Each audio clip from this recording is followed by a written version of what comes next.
Olivier Hoarau, actuellement maire du Port, candidat aux élections régionales 2021, avec une nouvelle façon d'apporter du nouveau dans la politique, une nouvelle équipe. Ensemble, allons rayonner.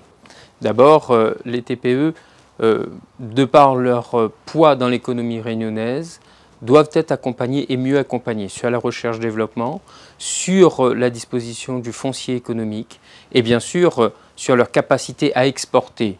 La question de la formation est primordiale. Il nous faudra les rencontrer rapidement, tout de suite, pour mettre en place un programme de formation adapté à leurs besoins. L'ancrage territorial, c'est pour une entreprise basée à La Réunion, qui produit à La Réunion et qui réinvestit dans le territoire réunionnais. Ça, c'est la fierté réunionnaise.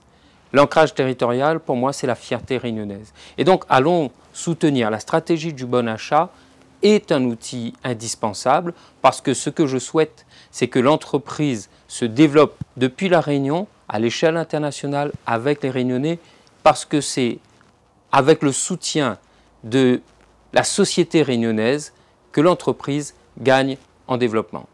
Alors les solutions, j'en ai un peu parlé tout à l'heure, mais c'est important de dire que si nous ne construisons pas une offre adaptée à la production locale, nous, collectivités locales, eh ben, nous n'apportons pas de réponse. Donc on va construire cette offre pour les TPE-PME à travers notamment les marchés publics et nous allons, comme je l'ai dit, accompagner sur la formation. Et l'apprentissage est un outil extraordinaire. Je vais inviter les entreprises, en lien avec mon équipe politique, à recruter un apprenti chaque année. Vous vous rendez compte de la possibilité qu'on donne aux jeunes d'apprendre le métier, d'apprendre des beaux métiers et d'accompagner l'entreprise dans son développement et dans son ancrage territorial, c'est important. La Réunion est déjà engagée dans une stratégie d'autonomie énergétique, il faut l'accompagner, il faut mieux l'accompagner. On a à la région un plan pluriannuel de l'énergie, il faut re-questionner ce plan pour que les entreprises réunionnaises y gagnent, que le Réunionnais y gagne. La production de biomasse pour produire de l'électricité doit créer des filières à la Réunion.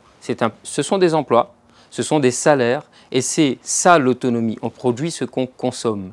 Et puis développer le mix énergétique avec les nouveaux process, notamment holographiques, éoliens. Ça, c'est l'avenir de la Réunion, ça c'est le projet que je porte avec mon équipe. Le SAR, compétence régionale, n'est pas un frein.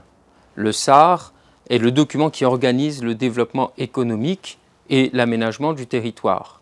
En revanche, il nous appartiendra de le réviser pour libérer plus de foncier économique, de foncier aussi de construction de logements, de construction d'équipements structurants.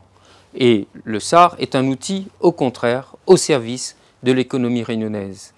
Le parc est un outil aussi qui protège notre environnement. Allons là aussi repenser la gouvernance, parce que le Réunionnais doit être au cœur de la gestion du parc et non pas perçu à l'extérieur. Le Réunionnais, il doit être celui qui décide aussi dans le parc, parce que c'est aussi un outil de valorisation de la fierté réunionnaise, nos climats, nos remparts, nos cirques, notre identité, quoi. La Réunion occupe déjà une place importante à l'échelle internationale, notamment avec ses activités portuaires. Nous sommes une des îles, un des territoires avec un port, l'un des plus performants dans la zone océan Indien, et il faut aller au-delà. Les métiers de la mer sont des métiers porteurs demain pour aller chercher de nouvelles niches, de nouvelles sources d'économie, d'énergie pour la vie réunionnaise. Allons lancer là-dedans, allons occuper davantage l'espace océan Indien. La région sera aux côtés des entreprises qui veulent exporter avec les outils qui existent, avec la recherche-développement que nous allons apporter aux entreprises. Nous allons aider à développer les entreprises réunionnaises, les familles réunionnaises, à travailler à l'échelle internationale, à mettre la Réunion au cœur de l'activité économique internationale, dans la zone océan Indien et peut-être aussi dans d'autres pays. En 2040, c'est bientôt, c'est dans un peu moins de 20 ans, mais en 2040, nous aurons déjà réussi à régler la question des embouteillages, parce qu'on va mettre en place un train express régional qui va nous permettre de nous déplacer de façon beaucoup plus propre et protectrice de l'environnement. Nous allons avoir des process de développement qui nous permettra depuis chez nous et dans les entreprises à consommer moins d'énergie, mais à produire beaucoup plus de matières grises, mais aussi de matières à consommer locales. La Réunion doit pouvoir produire plus localement et acheter plus localement. Donc moi ce que je veux, c'est une Réunion qui soit capable de s'inventer un nouveau modèle de développement à travers les NTIC, à travers l'ouverture sur le monde, à travers la maîtrise de son commerce maritime. Une Réunion qui arrive à faire de l'écologie une priorité, tout en gardant la fierté de son identité réunionnaise, parce que nous sommes certainement l'une des plus belles îles au monde. On viendra visiter davantage la Réunion et le Réunionnais aura sa place à l'échelle internationale dans le concert des nations, certainement, parce que nous sommes nous-mêmes une île-nation.